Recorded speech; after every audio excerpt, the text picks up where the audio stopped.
what? The hell did you see that? Number 2. 5 minutes.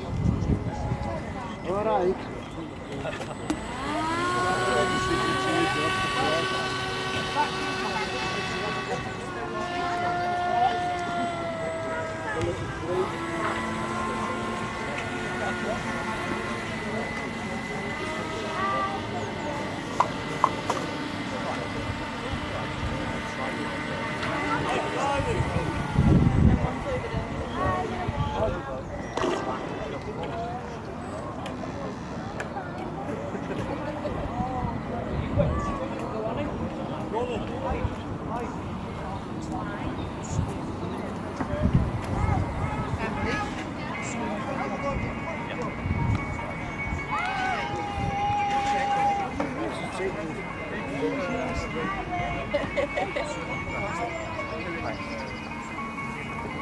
You have to paint it, you know.